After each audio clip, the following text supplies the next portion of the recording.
Daung Kaliangke 08 dan 03 kita menyaksikan pelaksanaan program PMTAS, penyediaan makanan tambahan anak sekolah. Program ini kita dorong lebih jauh dengan melakukan beberapa terobosan.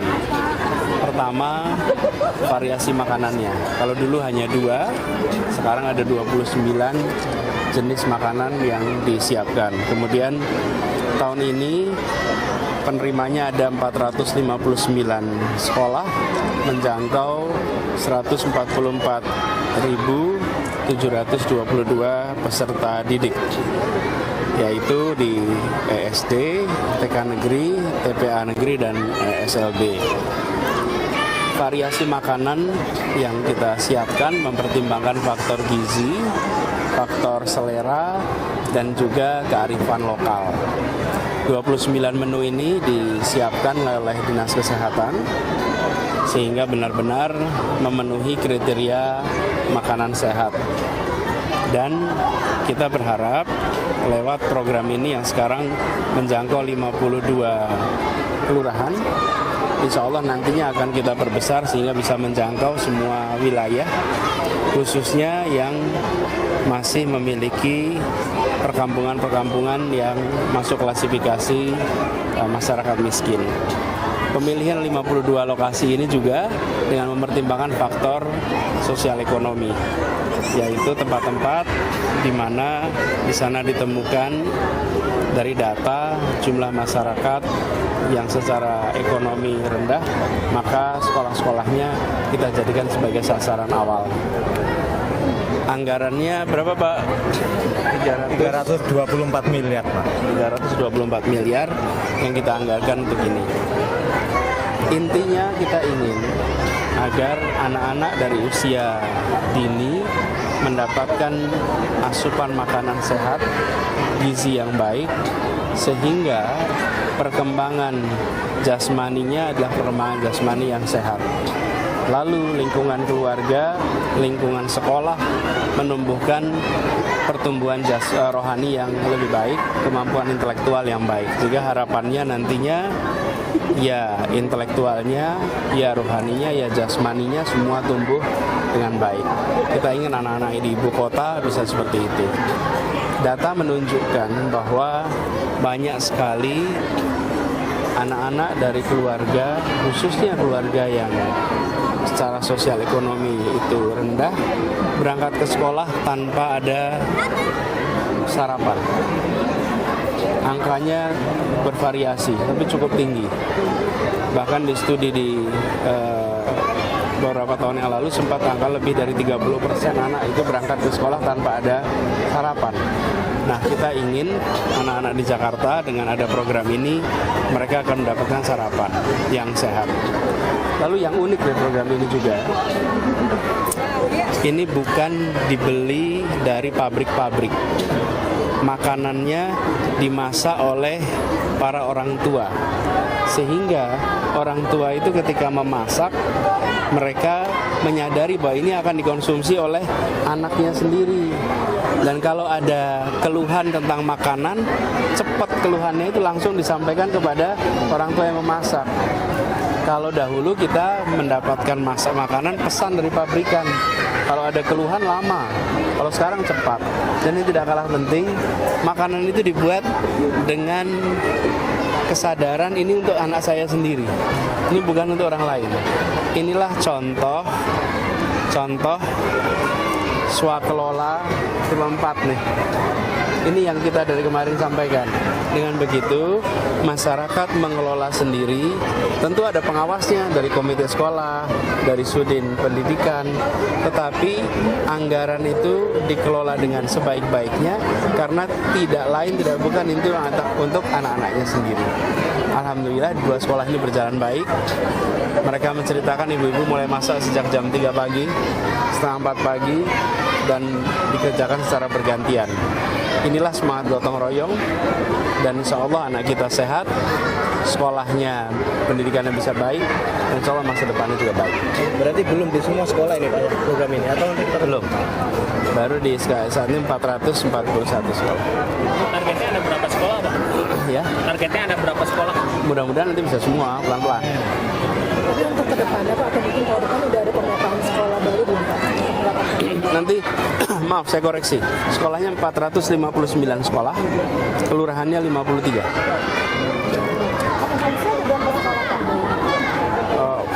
Begini, kita sasar sekolah-sekolah yang berada di daerah yang dari data BPS masuk dalam kategori miskin.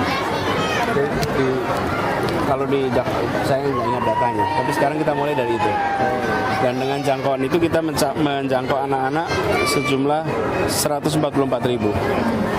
Ini menjadi fase awal ya, sekaligus ini membuat kita punya feedback nanti bagaimana pelaksanaannya, monitoringnya, konsistensinya. Sesudah itu nanti kita perluas. Insya Allah kita ingin menjangkau semua sekolah. Keinginannya adalah setiap anak di Jakarta memiliki gizi yang sehat, dan orang tua pun menyadari pentingnya makanan yang sehat. Tadi di belakang sana di dapur, masuk sepatu harus copot. Kesadaran soal bersih, soal steril itu tinggi sekali.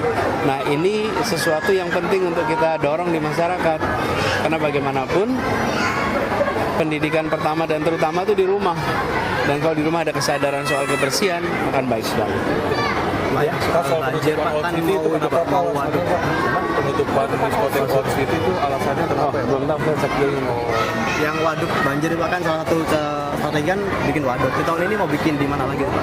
Enggak, dua di utara, di selatan sedang dalam proses penyelesaian. Insya Allah bulan Desember akan selesai. Oh, yang selatan di Kabupaten Bogor. Oh, di Bogor.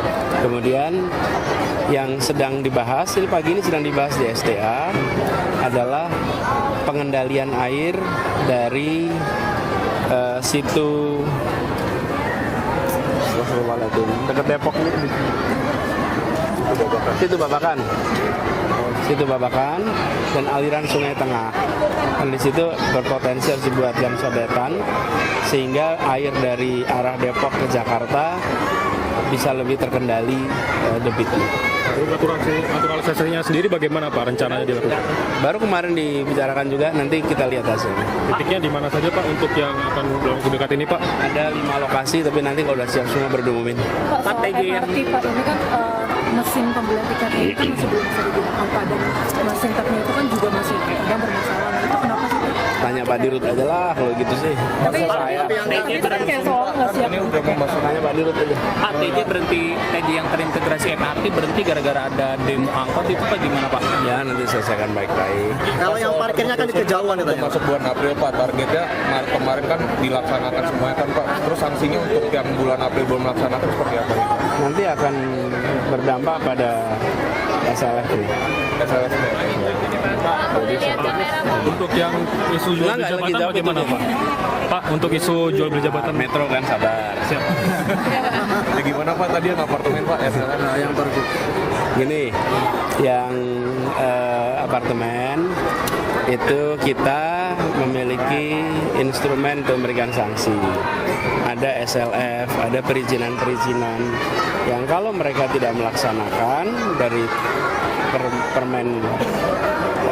Pergub 132, maka itu nanti akan digunakan untuk menegakkan aturan. Tapi soal yang balik lagi ke MRT Pak, soal yang masih penggunaan kartu bank itu Mei sudah harus siap ya Pak ya? Maksudnya Ya, tanya semua teknis itu, tanya semua itu aja lah, dulu aja. Tapi nggak boleh bermasalah lagi Pak, nanti kasusnya gitu. yang parkir kejauhan Pak katanya Pak. Jakarta jelang pemilu. Parkirnya. Iya Pak, Park and Ride Kesiapan Jakarta jelang Kenapa? Kesiapan Jakarta jelang pemilu. Ya, kita semua merasakan suasana Jakarta juga tenang, damai, baik-baik saja. Insya Allah juga akan begitu terus. Jadi kita Kita yakin bangsa Indonesia matang, dewasa, sudah mengalami pemilu, pilkada, pilpres berkali-kali. Karena itu insya Allah saya yakin kali ini pun akan lancar dan damai. Pak, DPRD bilang Wagub nanti setelah Pilpres, Pak. Menurut Bapak itu nggak kelamaan, Pak? Bapak Pilpres kapan ya? 17 April. Berapa hari lagi? 2 mingguan lagi. Nggak, menurut Bapak nggak kelamaan, Pak? Kan bukan butuh pendamping, Pak. Anda cuma butuh saya kan titik 2, kelamaan gitu kan. Janganlah gitu. Pak, ini satu Pak tentang pernyataan KSN Pak, Ibu ada jual beli jabatan di Pemprov DKI itu bagaimana? Oh, cukup dijawab sama kepala BKD itu sih, ya. Apa jarak 700 meter? Kan jaraknya Raja Bakulus dengan MRT itu Oh, kan nanti akan disiapin TJ yang satu. Bahkan, oh ya siap. Kasihan kameramen itu. Bahkan gini, itulah teman-teman semuanya. Kenapa saya menggarisbawahi pentingnya faktor integrasi. First mile, last mile. Jadi jangan hanya memikirkan modanya saja. Nah, itu semua baru dikerjakan kan sekarang. Jadi ketika kita membangun harus ingat orang itu penggunaan kendaraan umum itu kalau ada angkutan dari untuk first mile sama last mile, yang kedua terintegrasi. Nah, sekarang kita sudah mulai ini untuk menyiapkan tempat park and ride di beberapa lokasi. Nah, dan di sana nanti kita siapkan bis yang berputar secara reguler sehingga nantinya pengguna MRT bisa leluasa untuk parkir dengan harga yang terjangkau, kemudian menggunakan kendaraan atau pakai MRT-nya ke titik-titik pusat. Berarti Itu ada mulai kapan Pak beroperasi? Tanya TJ aja. Tapi itu gratis ya Pak? Ada tes? Yang ada di Ragunan, pohon tumbang.